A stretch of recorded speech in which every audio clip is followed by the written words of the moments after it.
Hey everybody, how's it going? It's Joe. Welcome back to another episode of Inside Our Phillies. The Phillies are coming off of a three-game series win over the Orioles. They won 2-1. They won 13-3 in what was one of the biggest laughers they had in a long time on Monday night. Tuesday night, they shut out the Orioles 5-0. And then today they took a loss in the afternoon, 5-1. And with it to discuss, we have sjphilsphan. How's it going, SJ? Well, at this point, I've just accepted we'll never sweep another team again. Yeah, I feel like we've had a lot of these series recently that have gone 2-for-1 one way or the other. And I wouldn't be surprised if that continued in the future. But let's get right into it and jump into the series. Let's talk a little bit about Monday first, which what a relaxing game that was for a change. Luzardo, though, a little bit questionable. 6 innings, 3 runs, so technically a quality start. But what did you think about Luzardo on Monday night? I thought he was fine and just continuing improving, I think, by not throwing as hard with runners around base, which is a little concerning. That's what he has to do to throw from the stretch. Yeah. But if it's working, it's working. I struggle to say if it is working, though, right? Because, I feel like I had to have a deep breath and, relief when he only allowed 3 runs over 6 innings. That's, to me, an 85th percentile outcome for Luzardo at this point. Yeah, but I wasn't. I was at the gym, so I wasn't watching it. I was listening to the radio while I was working out. So Fransky made it seem like it was fine.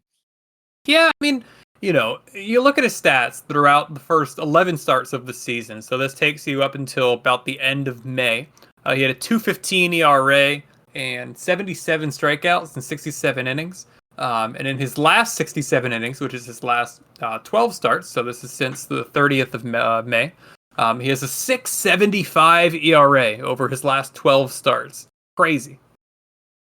Yeah, but this is the guy I expected. When the fact that he was breaking out beginning of the year, I knew that wouldn't last. He's been inconsistent his whole career. It was bound to happen. What we have now is really what I expect. If he's going to be either on or be a disaster. Do you think he's going to be closer to a 2.15 or a 6.75 the rest of the year, if you had to take a guess? I mean, geez, that's 4-run difference. I think he'd be closer to 2.15. I think he'll be in the low 4s to 3.5 to 4.5. Yeah, I'd say 4.25 to 4.75 is the range that I have him in right now to go the rest of the year. I think he just looks like he needs a break. A lot of these Phillies pitchers look like they need a break in general, I'd say. I know, yeah, we had the first time I feel Wheeler's wanted a pushback start. He had an MRI on his shoulder. Yeah, I mean, what a big part of the news that we're going to get into. And let's get into that right now, because that really is kind of the dominant story of the day. Wheeler apparently is having some shoulder tightness, and his start right now has been pushed back 2 days to Sunday.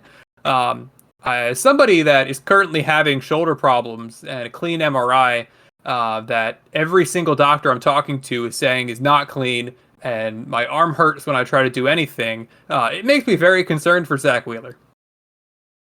Yeah, shoulder injuries in sports are haven't been solved the way that elbow injuries have. Elbow injuries, okay, he's gone for a year, maybe a year and a half. They'll come back, he'll be fine. Shoulder injuries, any shoulder surgery, rarely the pitcher comes back to the way they were. So this is gonna be anything serious. He's probably done at his age.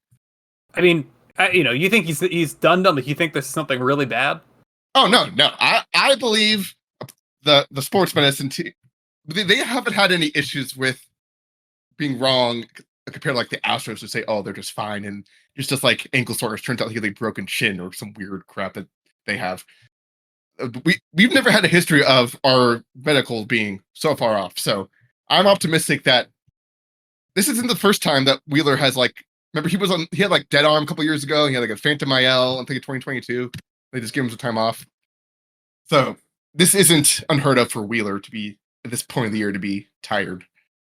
This raises my concern level on him. I know that, I already had some kind of concern. I'd say heading into this news, I was at a 3.5 out of 10 on my concern level for Wheeler, a little bit, but not really that much. And I'd say I'm probably up to a 5.5 out of this news. Hopefully he pitches on Sunday. Everything's all good. And everything's, smooth sailing since then. But, being honest, there's a chance that there's real problems here. He has struggled now for 4 or 5 starts in a row, and this could be an explanation. Maybe it's an explanation in a good way, and they can fix it, and he can go back to being the Zack Wheeler we expect. Or maybe this is just like a nagging injury that he's going to be dealing with for the rest of the year, and really it's just too early to say. Yeah, with Nola coming back, I honestly wouldn't have a problem with him just being on like the 10-day IL with shoulder tiredness, shoulder stiffness. Just give him a week and a half off. Yeah, well, the pitchers actually it's a minimum 15-day. That's right. 10, that's right. 10 for position, 15 for pitchers. That's right. Because originally it was 15, then 10 for all. Then they made like, oh wait, this is too easy for pitchers. They put it. Yeah, but no, I would still do it. Nola coming back. What Taijuan is getting away with his pitches. His metrics do not paint the picture that is his ERA, and the eye test does not paint that too. But Luzardo's going to have to be in a bigger role now. I mean, with all these pitchers needing breaks, like I feel like Luzardo needs a break, Wheeler needs a break, Ranger probably needs a break. Like I know, and Painter he did not do well yesterday, so that would be the easiest solution is just call up Painter. But he's not giving me any confidence that he'd be able to give us quality innings at this point. Don't look this up. What do you think his whip is right now in AAA? Well, it's like 1.3, right? Over 1.4. Okay, I was gonna say 1.45, but I was like, maybe I was. Yeah, so pretty bad. Yeah, no, that is not good. I know he's only 22. And honestly, I kind of blame the Phillies for this because they put so much pressure on Andrew Painter going back to a couple of years ago that he was going to break camp with the Phillies in 23. But, look at his stats. ERA in AAA is up to 4.88. His whip is 1.4. His K per 9 is not even striking out a guy an inning. It's a little below 9. Walks per 9 of 3.6. Like, he's just not ready. He's not close to being ready. And it's probably time to be concerned because this is more than 2 years post Tommy John at this point. Like, it's more than 2 years. You hope somebody's back to their, peak performance, and he's not. Yeah, it's just like we were talking about. We were agreeing that it was probably at this point might have been better to trade him because now he has way too many expectations. The pressure is way too high now if he doesn't succeed. And if Abel pitched great, that will last his first start with the Twins. So the AAA St. Paul Saints. Yeah, I know. But like in a few years, like would we have rather have just given up Painter straight up for Duran and kept Payet and Abel? That'll be the thing to think about. I'm very glad we have Duran. He's been great, but like it'll be interesting to see if maybe we could have given up less and it would have been better for us. I agree. I think Painter was a decent sell high candidate. Like there is a real bust potential here. He could turn out to be the number 1 starter for the next decade, like people, had foretold. But he could also completely bust. And that's the possibility that I don't like to think about. It's a sad possibility, but it's a possibility. Yeah, I mean, the last pitcher we drafted that became a all-star was Nola. Yeah, it's a long time ago now. Long time ago. But let's get into the offense. Let's get a little bit happier here. Because that offense on Monday night was really great. Phillies hit for a natural home run cycle. They hit a solo shot, then a 2-run home run, 3-run home run, and finally Schwarber's grand slam. So fun to see that over the course of a game. Schwarber, just incredible. So the question that I have for you after his 2 home runs on Monday is, will he beat Ryan Howard's record, single-season Phillies record, of 58 home runs in a season? He's close. Yeah, I think he has more than Howard had at this point. Or a couple days ago he did it. I mean, it's just hard. I mean, like with Howard, he had 58 with a lot of time left to go, and they just stopped pitching to him. And so, if our offense goes back and like it's been a little bit better lately, but if it just slows down a little bit again, they just don't have to pitch to him. Yeah, that's why it's so hard to these home run records. They just pitch around you with you. Well, the good thing with the Phillies is they have Schwarber hitting before Harper a lot of the time. Yes. So, they kind of have to pitch to Schwarber, especially with Harper going better now. He's driving the ball the other way, which we love to see. But Harper, we saw him get intentionally walked a little bit recently, and I feel like that's just going to become what teams do. Because after Harper, the drop-off is just like so steep when you go to Castellanos or Real Muto or Bohm when he comes back. But Bohm is, I feel, at least maybe just be the confirmation bias, but whenever they walk Harper to get to Bohm usually got a hit. like to find the stats for that. I mean, overall, I know his OPS plus is below 100. He's been a below league average hitter this year. Yeah, maybe but in that's those also the situations. awful. That was the awful start too. I'm talking about career. Like the past seasons, I feel like every time they walked to get to Bohm, he somehow he thrived off that. Yeah, that was a big Gene Segura thing. Gene Segura loved hitting behind somebody who got intentionally walked, um, which was cool to watch. But Schwarber, incredible. What do you think a Schwarber contract looks like? I'm so confused because he's an incredible hitter, but he's also aging. He's at a point where you typically start to see regression. He does not play the field. Like, what does a Schwarber contract look like to you? 3 years with a vesting player option. How much money a year? That is not my decision. I don't know, 25 plus. Yeah, I mean, if it was 325 a year, I would do that. I'm worried that this is going to get into like the 150 territory, which scares me. Like, I feel like the years are going to be what we're going to regret with that contract if we sign it. Yeah, but I know, but he could gracefully still be like a 30 home run hitter at the end of that. So yeah, I guess like I'm more and more okay with re-signing him, even though I think that it's something that the Phillies might regret. But at some point, Harper's going to have to move to DH. Harper's not going to be able to play the field forever. He's getting older.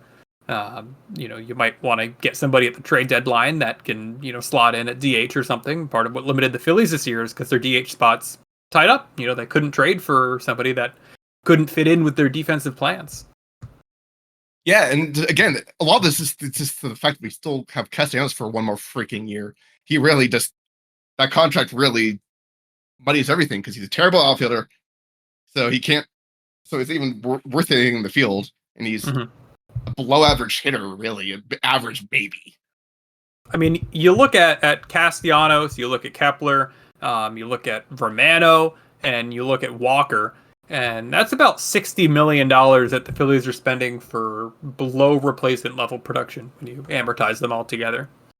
I know. So yeah, if we could just get rid of those guys, we would have so much money off the books that we can use to get decent guys who would be replacement level and above for way less money. Yeah, I mean, every team that spends money is going to have some bad contracts, but I mean, speaking about Romano, I mean, this guy is not getting thrown into anything even close to leverage. I mean, they had him warming up with the Phillies down 3 today in the 6th inning. It was like a big lead. He was warming up a couple nights ago. Like, Romano seems like his time could be coming if the Phillies are not even touching him in close games. Yeah, but we thought Kepler would have been gone by now, and who knows? Dombrowski this year is like afraid to get rid of dead weight. Yeah, I guess the thing with Kepler, though, is Kepler kept playing. Like, for however much the fans were over Kepler, he's been playing throughout the entire year. And, like, I feel like they've been hiding Romano. Yeah, fair. And I wish they would hide Kepler. Yeah, I mean, Kepler... No, go ahead. Yeah, no, it's just... I know he hit a home run. Like, we were like, joking during that yesterday. Like, he homered, he got a double. It's like, great, that extends over another 2 weeks with the team. I mean, it feels like it. Let's just go over the stats real quick of the Phillies outfielders since the trade deadline. So I'm just going from August 1st. Bader, he's regressing to the mean. He's 2 of 14 since he became a Philly. But he did have that home run. Nice 3-run shot. Kepler, 2 of 9. Also with a home run and 3 RBIs. Marsh, been pretty hot. 4 of 10. Home run and 2 RBIs. And Castellanos, 6 of 22 with a home run as well. So, the outfield's been, for them, okay. But the trade deadline just didn't answer any questions with the outfield at all. And like, it feels like they're aimless. Yeah. Laureano, my number one target that I wanted, he's in 5 games, he's hitting 364 with a home run already for the Padres. He would have fixed so much for us. He would have fit in. But at the same time, at least the Phillies didn't trade for Camilo Doval, who struggled with the Yankees, or all these guys. Like, a lot of these trade deadline targets around the league have just been kind of struggling, haven't they? Yeah, I mean, Miller blew lead for the Padres yesterday, but they still ended up winning. But yeah, Jake Bird's already been optioned for the Yankees. Bednar blew. I mean, that first game after the trade deadline for the Yankees is like historically hilarious. They put Caballero in right field, and they pitched Bednar, Doval, and Bird. All 3 relievers give up lots of runs, and Doval blew the save in the bottom of the 9th, and they lost. But in the right field, Caballero made a hilarious error on a ball hit right at him on a single that turned into a 3-base error. Like I never seen it just whiffed like that. It was not even fast rolling. So that game was hilarious. New York baseball, both the Bronx and in Queens, it's struggling right now. Yeah, I mean, the Mets were 2 outs away from being no hit today. It would have been the first no hitter of the year. It would have been hilarious. They still got swept. Yeah, that was great. Rogers, who we wanted, gave up the leading run, and Kwon got that RBI. So Dombrowski really was doing 5D moves by not making any of those trades. I guess so. Until we go against Cleveland in the World Series and Stephen Kwan, it's a walk-off home run to win the World Series for the Guardians. But we'll have quite a few steps to cross before we get to that point. I have a hot take for you. I want to know what you think about this, and I kind of hinted to this earlier. But Taijuan Walker is just better than Jesus Luzardo at this point, right? Like, 6 shutout innings, feels great, and like you said, like the peripherals are really bad. Like, his OPS against is really bad. Thank you to Owen's deck for that stat. You look at his page on Savant, you see a lot of not dark blue, but like light blue. But I feel more confident with Walker than I do Luzardo on the mound. Like Luzardo, it just feels like, when is he going to explode? And Walker, I still think is going to explode, but it doesn't feel as much of a guarantee as it does with Luzardo.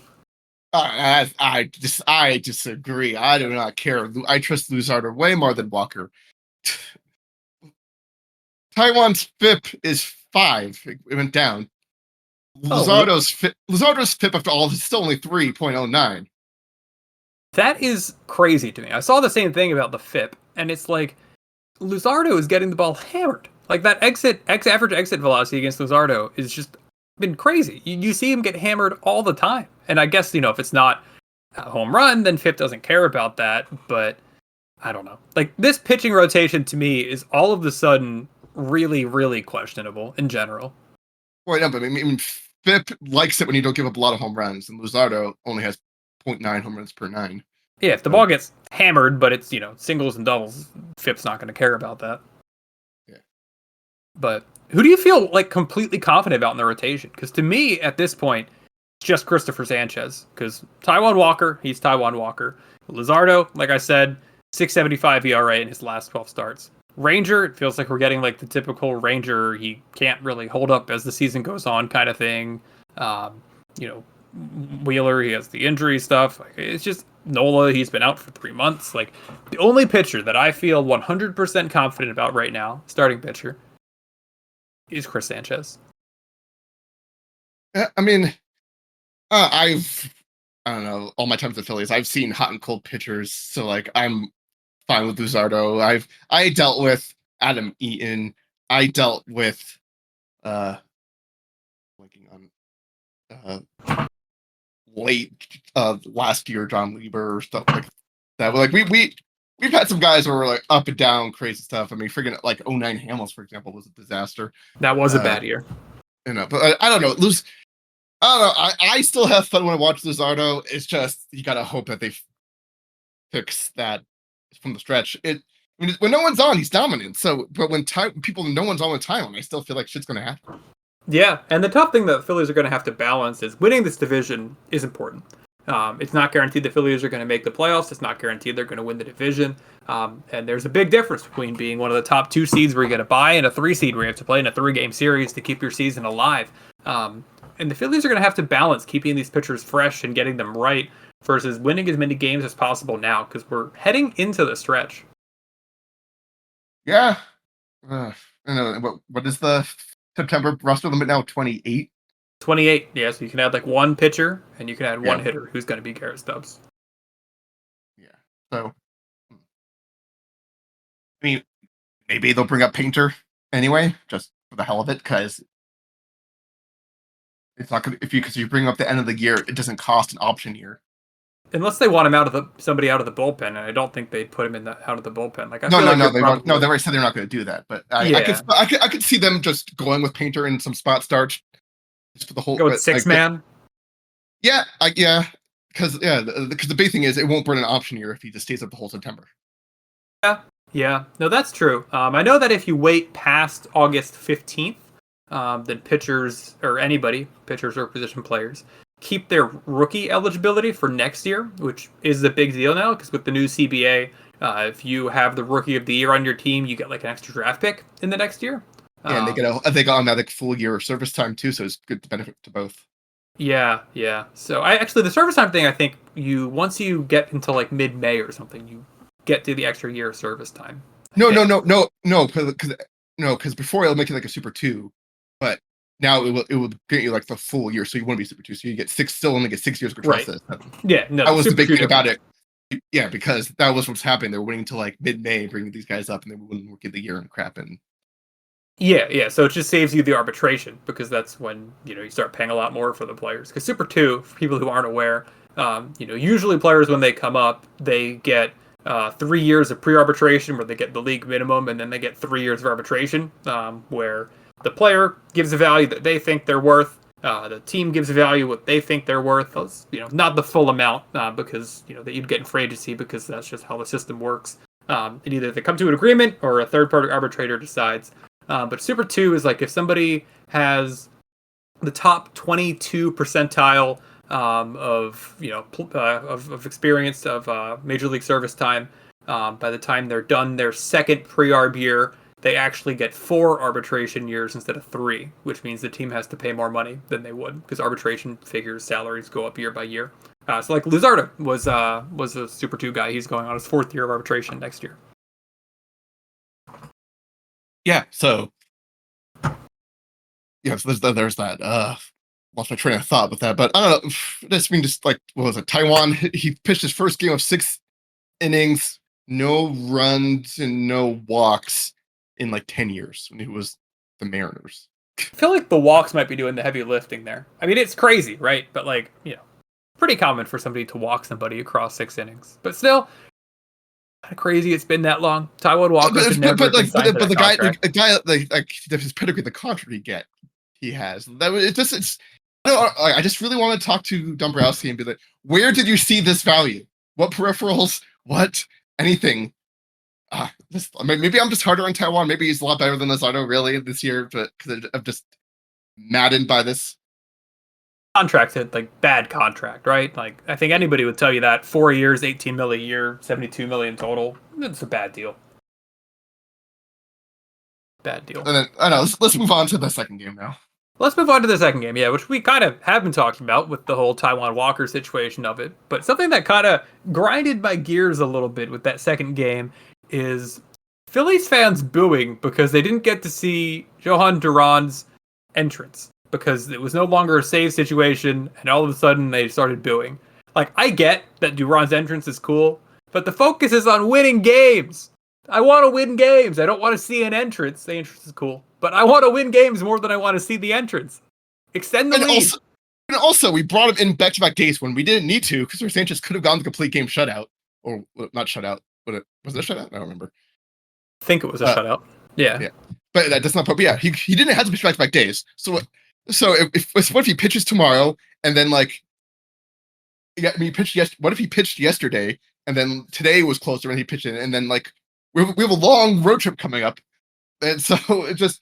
We don't want to use him so much when we don't have to. It was cool and back to back just to get the hype going and just to get him like acclimated with the city and everything.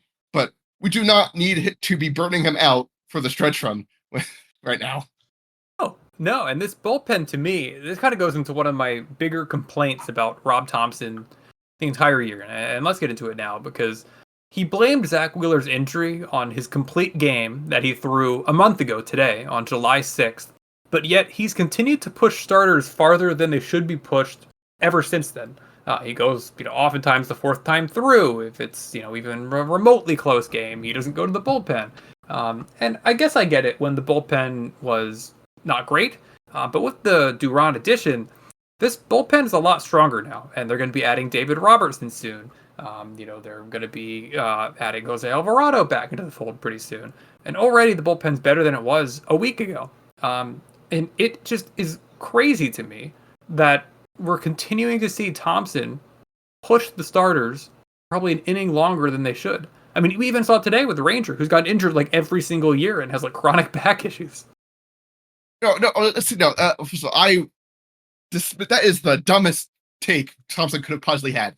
He threw 108 pitches in a 9-inning complete game. He threw an average of 12 pitches an inning. How is that the problem? 1 month ago. Yeah, no, that is. Yeah, Gavin Williams today for the Guardians. He threw the major league season high of 125 pitches. Maybe his shoulder is going to bother him. But just like that is not a lot of pitch. Like 5 years ago, if you 108 pitches, that's nothing. Where did we go? How did we go from 100 is okay, we got to be worried they're at the 100 mark to oh my god, they're touching 100. He's injured. This is ridiculous. Yeah, it does feel like I'm somebody that loves the advanced stats, and I do think it's been taken a little bit too far. I know, I wonder if it's more about the health of the pitcher, which I think is crazy what, Thompson was saying today, and it really makes me lose some faith in him. Or if it's just about that pitchers get less effective for each time they go through the lineup, right? So third time through is quite a bit worse than first and second. Fourth time through is, a lot worse than any other time through. I don't know. I mean, I'm just No, do you know the origin of the 100 pitch number? Tell me. So Bill James, who's considered one of the founders of sabermetrics and everything. Like Bill James. He threw out the I think he was asked an interview a question, and he just threw out the number maybe 100. That's what it was based off. There was no science behind it, and now everyone just started taking it as this holy grail over the years. It's nuts. Yeah. It should be based on number of pitches, previous inning in the game, and stressful innings. If you're throwing 10 pitches an inning, you tell me you can't go 14 innings? Come on. I mean, part of that's just the way baseball is now, which is sad. I wish they would incentivize pitchers to go longer, but with how hard they throw now, I feel like it's a lot more wear on the arm, right? I feel like the answer is to have the double hook DH, where you only get the DH until the starting pitcher leaves the game, and then you no longer have the DH. Yeah, they're gonna have to do that because I mean, in the playoffs, starters go 4 innings now. It's ridiculous.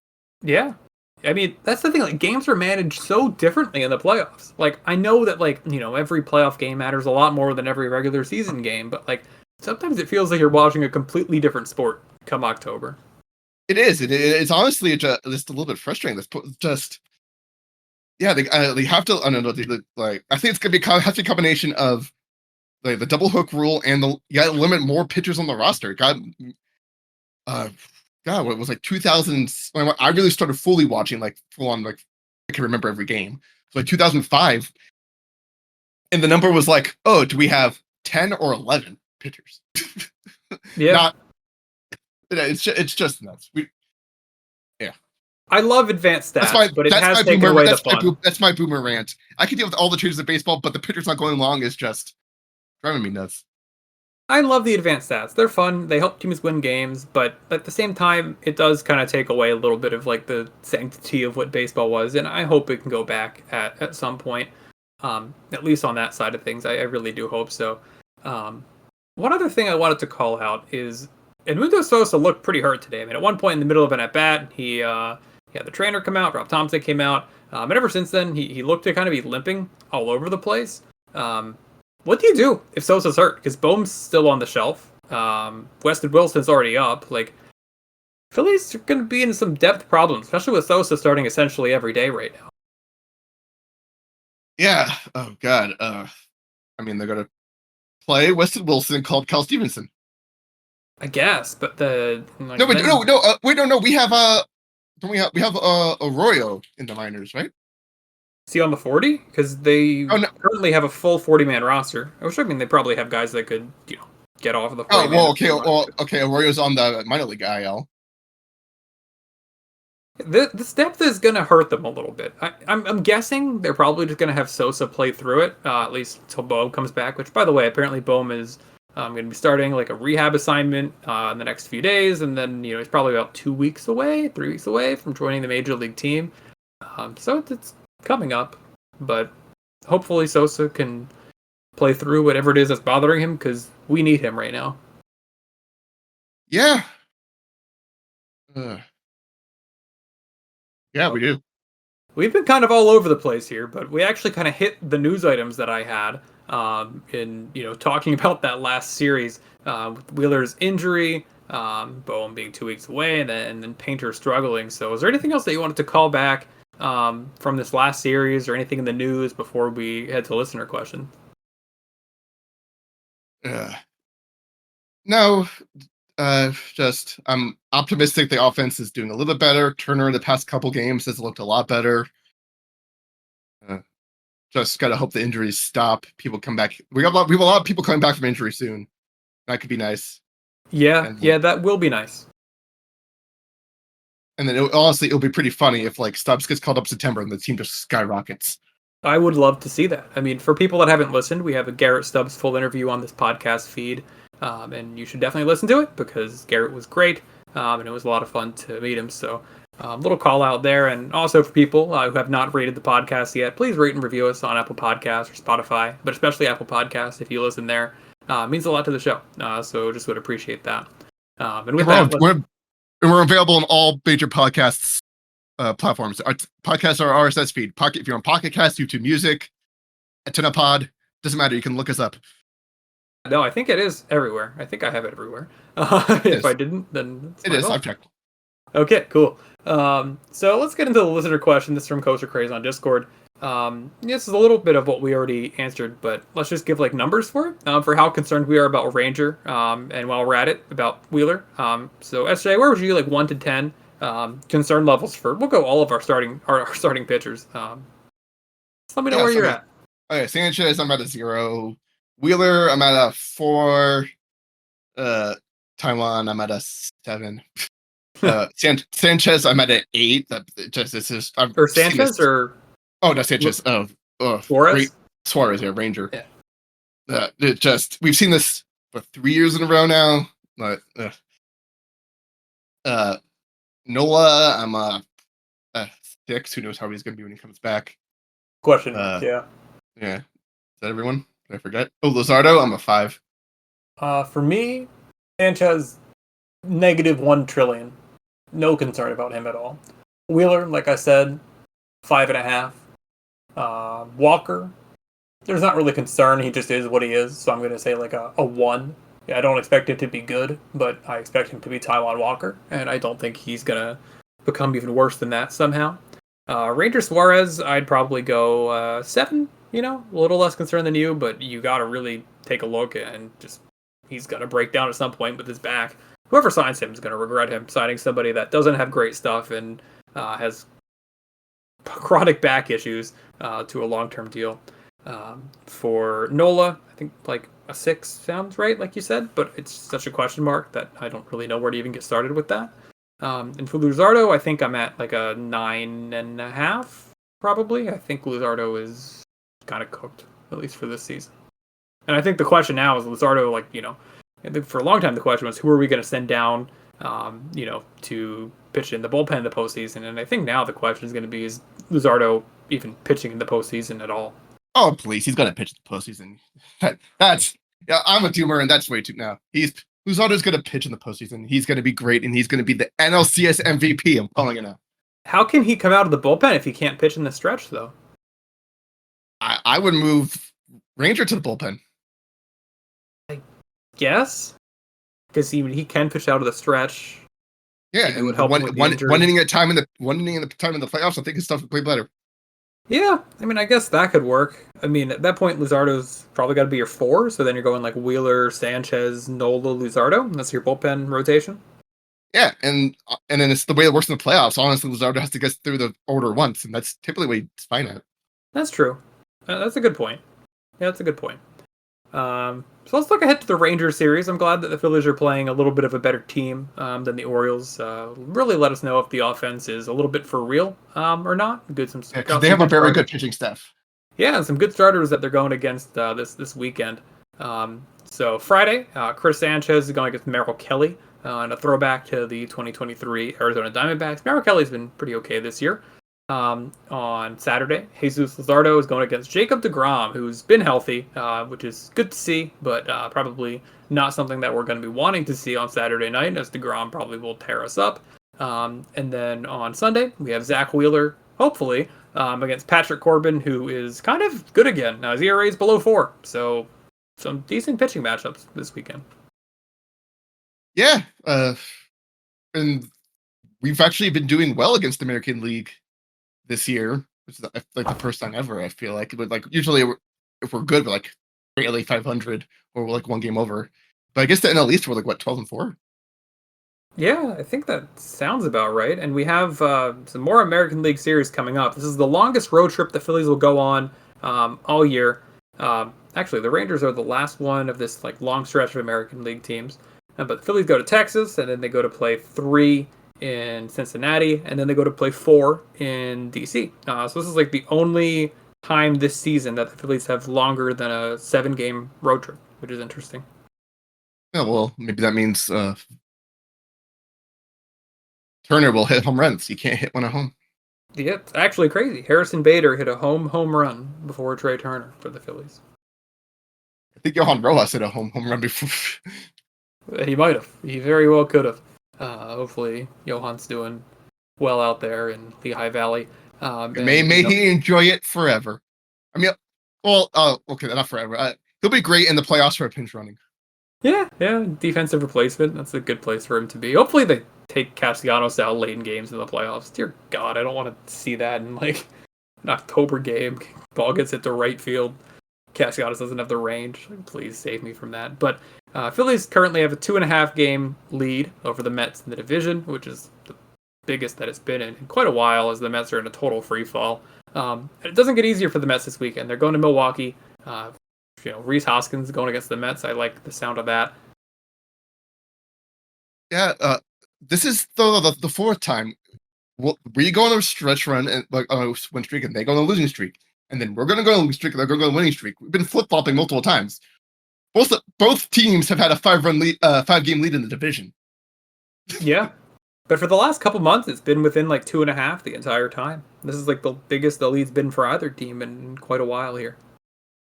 Yeah, so hopefully it continues. I mean, I just funny stat. What is Juan Soto's WRC plus with the bases empty versus runners on? Oh, I did see how he's one of like the least clutch players in the league this year. So WRC plus empty. Let's go 162. Runners on, you said, not in scoring position. Yeah, runners on. Runners on 99. No, wrong on both. With runners empty, it's 191. With runners on, it's 81. Holy smokes! Huh. Talk like yeah.